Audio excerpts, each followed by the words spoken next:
The death of her husband was very sudden and mysterious. Nobody knows how the husband died. All they could see was that he was lifeless sitting in the sitting room. The police and family of this particular woman, the wife of the dead husband, accused the woman of killing the husband, and for that matter, she was arraigned before court and she was sentenced to death. This is the sad story of Salamatu. Salamatu was living with her husband and children in their home somewhere in the greater Accra region. Salamatu as a lady was a baker and also was used to sell water and other items at home. You see, the husband, however, was working somewhere, so every day the husband leaves home to go to work and then return. One particular Saturday, the husband returned home earlier than usual, according to Salamatu. And when the husband returned, Salamatu realized that there were some blood stains on the shirt the husband was wearing. The shirt was like blue and gray strips, and Salamatu realized that there were blood stains on the shirt. Salamatu also noticed that the forehead of the husband had been swollen. For this reason, Salamatu immediately approached the husband to ask, "What is wrong with you? What happened when you went out? Did you have a fight with somebody? Did some people attack you?" The husband calmed Salamatu down, told Salamatu that, "Don't worry, my wife. There's nothing wrong with me. I didn't encounter any fight. I didn't have an argument with anybody. I am fine. I just need to take a rest." So the husband entered his room. According to Salamatu, the house they were living in was for them, so they had different rooms. Salamatu had her own room, the husband had their own room, and the children also had their room. So as the husband entered the room to take his rest, Salamatu also at that particular point in time entered the kitchen to make some food for the family. As Salamatu was making the food, she wasn't comfortable with how she saw the husband. She was worried. So immediately after making the food again, Salamatu returned back to the husband's room to inquire about what exactly happened or what transpired between he and somebody outside. Why is the forehead swollen? Why is the blood stain on the shirt?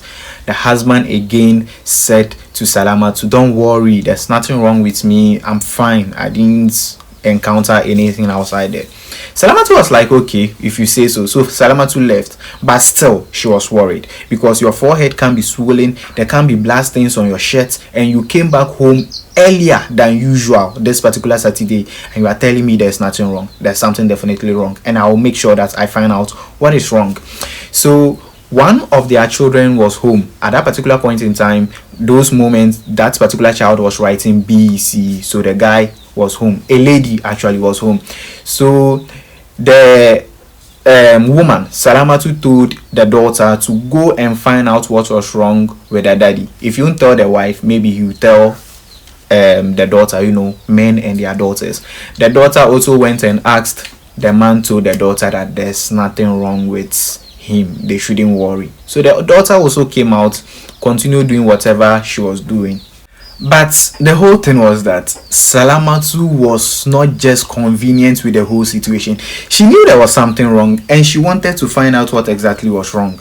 So she went back again to the husband, trying to find out what was wrong. She was trying to use the girl power, touching the husband and all those things, to an extent that, according to Salamatu, she allowed the husband to do some sokopimpim with her, so that just to convince him to tell her what actually happened to him.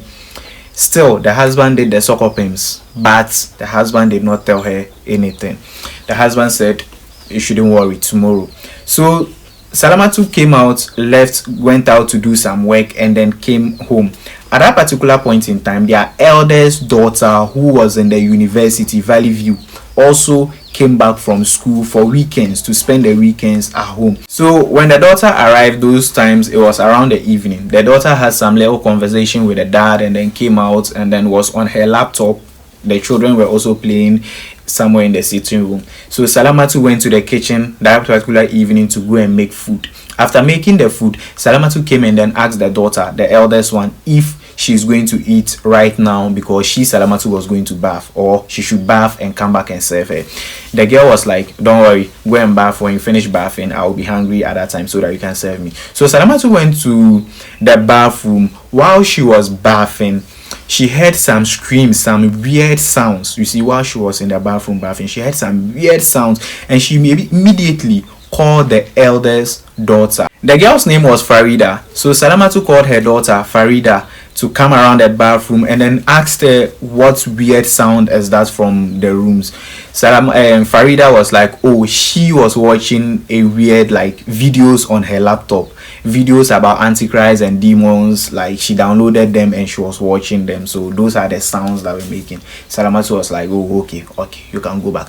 So the girl went back and was watching the video. Salamatu finished bathing, and after bathing she came out.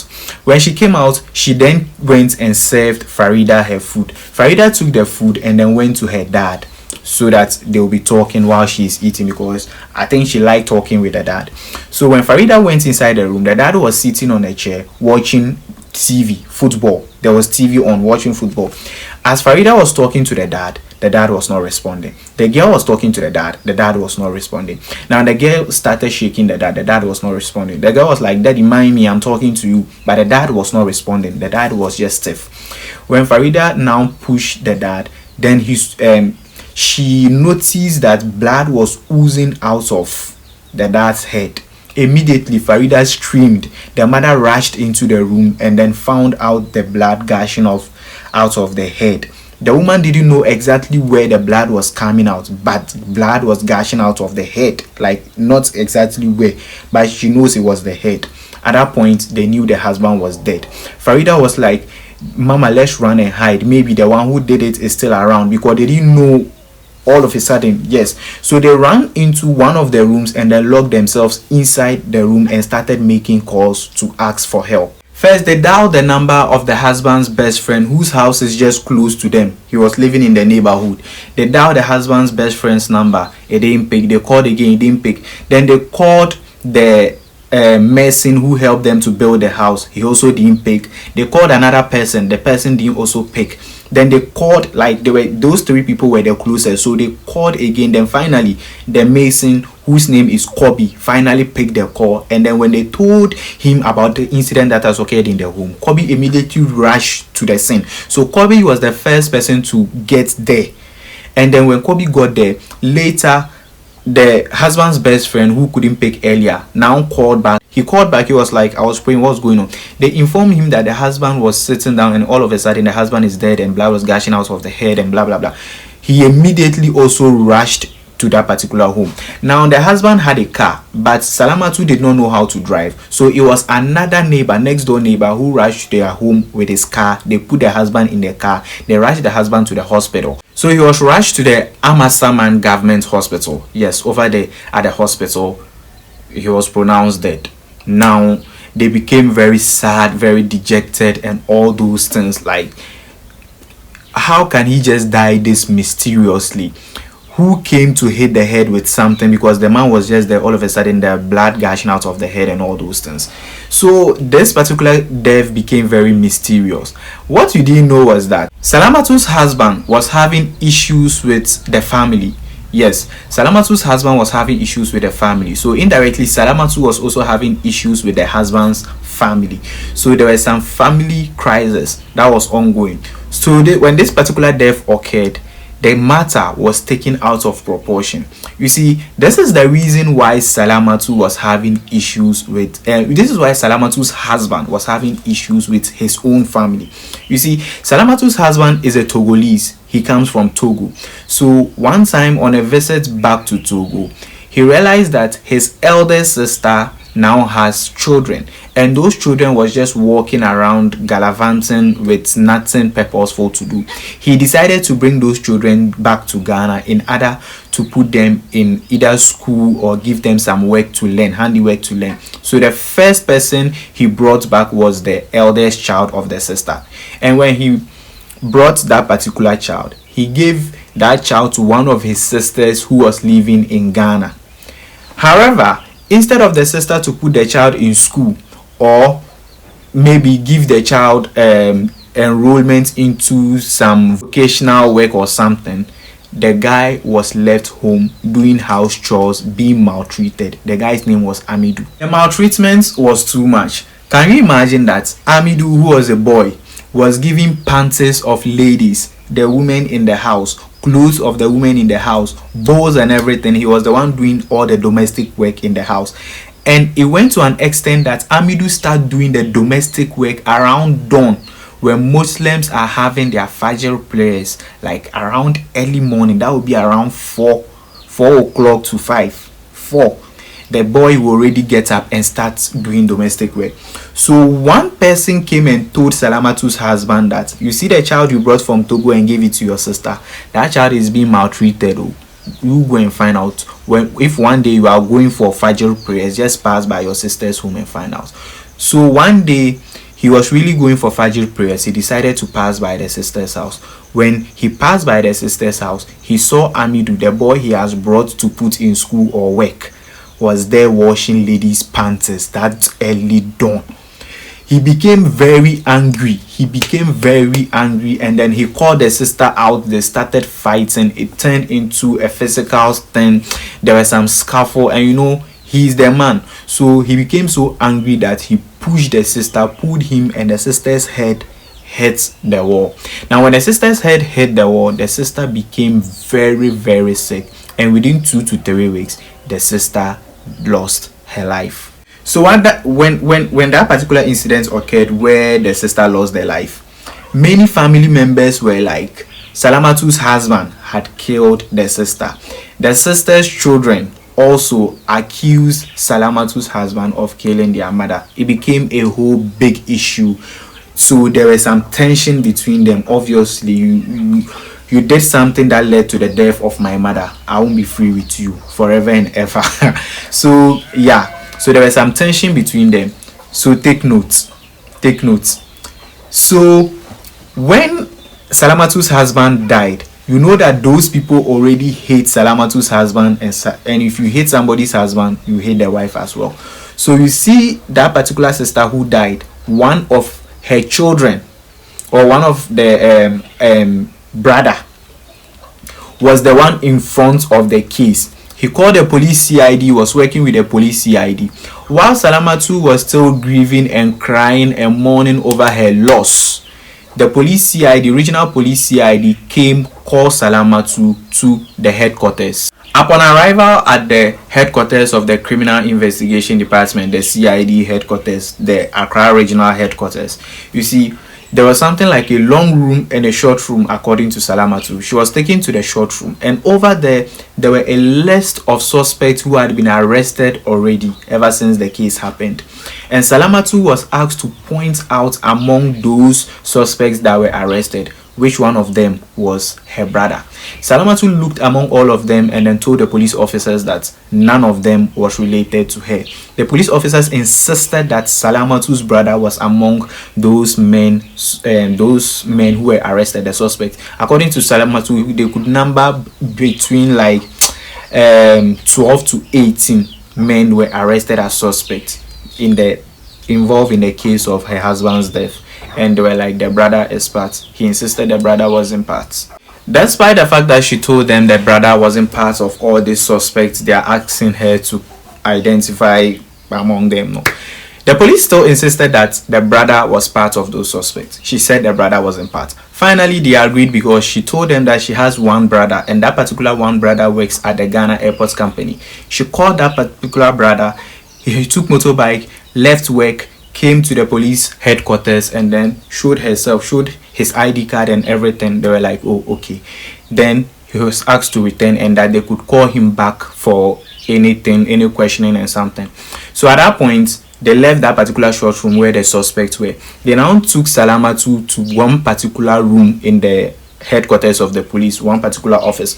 Over there at the office, according to Salamatu, there were police officers numbering up to 20, and these were like high-ranking police officers, you see. And according to Salamatu, the one in charge at the time over there was known as Tete Yaonu. I don't know if that is the IGP or another Tete Yaonu, because IGP's own, there is Christian, yeah, I think so. We don't know whether it's IGP or something, but he said the one in charge over there was Tete Yaonu at that time. According to Salamatu, immediately she stepped foot into that particular room full of police officers. The police officers started calling her names and making many accusations against her. You could imagine, police officers were like, is this the woman? Is that her? Stupid woman, prostitute, blah, blah, blah. They were calling her names. They were pelting insults at her and all those things. So when all those names calling were going on, Salamatu was like, yo, what's going on? Why are you guys calling me prostitute? Why are you calling me stupid? I'm a married woman and you should respect the fact that I'm currently in the mourning period. I just lost my husband, for God's sake. Mind how you talk to me. And why are they ranting? Why? The CID who came with Salamatu into that room tapped Salamatu and was like, please keep quiet. Salamatu was like, no, I won't stand here and watch these officers denigrate, insult and abuse me just because they are officers. I didn't do anything wrong. In fact, I'm already pained. You shouldn't add to my pain. Then one of the officers instructed the CID who came with Salamatu into the room to take Salamatu's phone. Salamatu handed the phone over to the CID and they were like, they should go through the phone to find out if Salamatu has been making calls. You remember, with those 12 to 18 guys she was earlier on asked to identify her brother among. Good. So those were the suspects, some of the suspects. Salamatu was also a suspect. So they were trying to make some link between them to see if Salamatu and them were talking as part of their plot to kill Salamatu's husband. So Salamatu handed the phone over to them. They went through the phone and the officer CID went outside and then returned later about 1 hour with the phone. And now went and told the officers something. They calmed down. Initially when they were raising their voice and insulting her, they were now talking lowly. You see, in that particular room also, they were also like, check their phone to find out if she is talking with that particular white man. Check how they've been communicating with the white man. Salamatu was like, what white man are you guys talking about? I don't even know any white man I talk to. What are you guys talking about? But when the guy returned with the phone, there was no evidence showing that Salamatu has been talking to any white man. There was no evidence showing that Salamatu has been communicating with any of those 12 to 18 guys who were in remand. Salamatu wasn't communicating with them. Salamatu didn't know any of them. If you are wondering why they were asking Salamatu about one particular white man, and if you are wondering where those 12 to 18 guys were also arrested, like how the police arrested them, why they arrested them, this is it. You see, that particular white man the police was asking Salamatu about, according to the police, it has been said that Salamatu and the white man were dating even though Salamatu was married. And the white man has promised Salamatu that he is coming to Ghana to take Salamatu back to the America, US, and for that reason Salamatu plotted with those 12 to 18 guys to kill the husband so that she'll be free to travel and then also take the husband's property and then travel to America with the white man. But Salamatu said she didn't know any particular white man. She wasn't aware of any white man. She wasn't talking to any white man. The police even alleged that Salamatu has already done the passport, Salamatu has already done the visa and all that. They also said that the white man helped Salamatu to get a plot of land and also helped Salamatu to build an apartment on a land in Dodowa, Greater Accra region. But when asked, Salamatu said that particular land, Dodowa land, belonged to her grandparents and her grandparent gave it to her as like Fale Japadie. They gave it to her. Good. So, and the husband was the one that helped her to build on that Dodowa land. The husband is aware of that building. The husband helped her to build on it. She doesn't even live there. She lives with the husband. And the white man they are talking about, she doesn't know any white man. Whatever they are saying is strange to her. Now, the police in charge of Salamatu's case, the police in charge of the case of Salamatu was a very cruel police. According to Salamatu, that particular police, his name was Chief Inspector Awuni. You see that Chief Inspector Awuni, he was very cruel. I don't know if he already had something against Salamatu or something, because according to Salamatu's narration, the way that particular Chief Inspector Awuni was behaving towards her during the case, it was as if Chief Inspector Awuni was just hell-bent on ensuring that Salamatu goes to prison, whether Salamatu was guilty, whether she was not guilty. Awuni's purpose was just to make sure that Salamatu was in prison. So the police investigations began into that particular matter. They had arrested about 12 to 18 people. Salamatu was a suspect. Salamatu's phone was inspected. Other evidences were gathered by the CID, the Accra Regional one. So they gathered all the evidence, and the one in front, like the one leading the case, Chief Inspector Awuni, they now gathered all the evidence, and then they took Salamatu to the Osu Magistrate Court. At the Osu Magistrate Court, they presented all the evidences in front of the judge. The presiding judge over the matter was known as Justice Abuaji Tano. Justice Abuaji Tano looked at all the evidences that were presented before him, and Justice Abuaji Tano indicated that the telephone transcript indicates that Salamatu has no communication with all these suspects you are talking about. Salamatu has no communication with the white man you are talking about that nobody knows. Salamatu doesn't have any relation with all the suspects you have arrested, and there is no evidence that Salamatu poisoned the husband because autopsy was done. And when autopsy was done, there was no sign of food poisoning. In fact, the man that did, the doctor that first did the autopsy, was a Cuban doctor, and as at the time they were to interpret the autopsy results in court, that particular man has passed on. He wasn't alive again. He returned to Cuba and he died. So another doctor was brought in. That doctor took the autopsy report and then interpreted it, showing that there was no sign of poison. There was no poison. So because when they no evidence was being found, the police, Inspector Awuni, now tuned the case accusing Salamatu of poisoning the husband, but the autopsy said there was no food poisoning.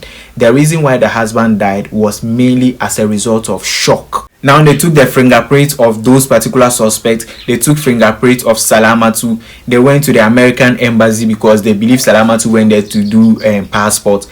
They went to do visa. They went to the passport office, and there was nothing matching. Like, Salamatu doesn't have a passport. According to Salamatu, she has never even taken the passport form to apply for a passport. She doesn't have one. If you don't have a passport, how are you even getting visa in the first place? They took her fingerprint. Nothing was matching at the American embassy in Ghana. Nothing was matching at the passport office. But still, they wanted something to pin it on Salamatu in order to put Salamatu in jail. So the presiding judge at the Osu Magistrate Court said Salamatu is not guilty. They should discharge Salamatu to go. She's not guilty. All the evidences doesn't make sense. It doesn't point to the fact that she has done anything. The evidences doesn't show she has done anything. Phone transcripts, no link between, nothing. The fingerprint doesn't match. No food poisoning. So what are you guys accusing her of? So Justice Abuaji Tano at the Osu Magistrate Court said Salamatu is not guilty. She can leave. But Chief Inspector Awuni, the man in charge of that particular case, the police officer in charge of that case, was like, I won't let it go. He took the case and went to Accra High Court. Yes, the case was sent to Accra High Court. Now, when the case was going to Accra High Court, Salamatu, in her distress, was still going around looking for a good lawyer to represent her over there. You know, prosecutors are police. So, you need a very good lawyer because first of all, they said you are not guilty. They are sending it to High Court again. You need good lawyers in order to save yourself. So while she was still fighting for a good lawyer, the case had started. The judge presiding over that case at the Accra High Court was transferred to Takoradi, and the judge insisted that he is going to preside over that case to the end. He is going to be on that case to the end. So every single day, he used to come from Takoradi to Accra in order to preside over that particular case. Remember, there were about 12 to 18 suspects, and then there was Salamatu also being a suspect. Those boys, those niggas, those guys, they were like 12 to 18. They didn't also get good lawyers. I don't think they were even had money enough to get good lawyers. Salamatu also didn't have money enough to get good lawyers, but at least she could manage.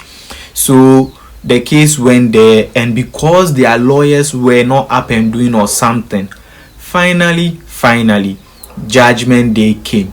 And guess what? The judge who sat over that particular case, though he was transferred, still insisted he was going to preside over that case. Can I remember his name? Yeah, His name is Justice Bright Mensah. Justice Bright Mensah. So during the case, this is what the prosecutors now did. Inspector Awuni, this is what they now did. They now told the judge that Salamatu is responsible for the death of her husband. She has a reason, she had a motive of killing the husband. It's just that she is trying to obstruct their investigation. She's obstructing justice, like tampering with evidence or something. So she knows why she unalived the husband. She is responsible for the death of the husband. She doesn't just want to reveal it. Evidences are against her. So Salamatu too, no evidence were against her. But you see the other guys, they didn't even have good lawyers in the first place. And I don't know how their case went because they didn't interview them. It was Salamatu who was speaking. So the judge pronounced a judgment. Those people were to be sent to the condemned prison. And at Nsawam, the condemned prison is for those who are sentenced to death. Those who are sentenced to death are given the condemned prison. So when the judge said he is going to send those guys to the condemned prison, the judge also said that Salamatu is also going to face that same judgment. She should also be taken to the condemned prison of Nsawam. So Salamatu and those guys were given the same judgment to be sent to the condemned prison. That means sentenced to death at Nsawam. So that was what Salamatu faced. And when Salamatu was taken to that particular condemned prison, guess what happened? The families of Salamatu's husband, even before Salamatu was sent to the prison, when the husband was taken out of the mortuary, they didn't tell Salamatu. When the husband was being sent for burial, they didn't tell Salamatu. They just ignored Salamatu. They threw Salamatu away. And it was the family who were behind the prosecutors to ensure that Salamatu was in prison. Remember, Salamatu's husband had a problem with one of them. He did, a woman fell sick and died. Remember? Good. That particular sister's relative, ensured, was the one in front to ensure that Salamatu is in prison. We don't know what killed the husband. The prosecutors, their investigations didn't reveal what killed the husband. They were just pinning everything on Salamatu. Now you've pinned it on her. What did she do? Autopsy said she didn't poison her. No communication. So what did she do? And we are giving her sentencing to death. What did she do? I nearly missed this part. You see, while the case was ongoing at the High Court in Accra, one of the officers told Inspector Awuni not to go with the woman to the burial ground, the cemetery where the woman will now know where the husband is buried. But he refused and sent Salamatu to the burial ground. They dug the husband's grave, removed the husband's body, used scissors, tore the stomach.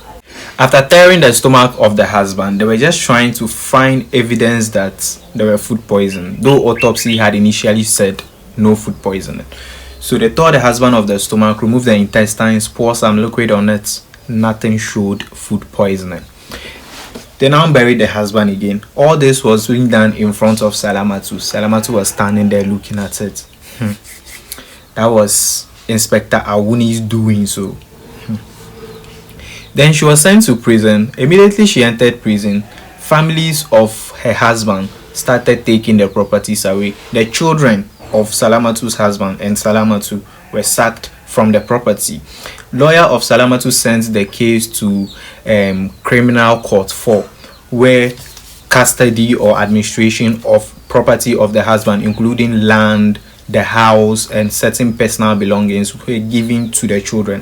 However, uncle of Salamatu's late husband still insisted that the property is under the family's care and the children should not dare go there. So at a point in time, Salamatu, whose children constantly visited her at the Nsawam prison, told her that they are sacked from the property. Salamatu also advised them that they should stay away from the property. So Salamatu was asked if she is interested in appealing her case, because when she was asked, she said she knows she didn't do anything wrong.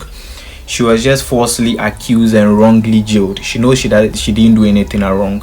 But the problem is that she doesn't even have the money to go look for new lawyers to do the appeal and all those things.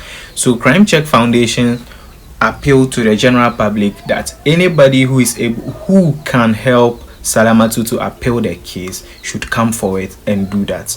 These are some of the very heartbreaking stories that occur in the justice systems of Ghana.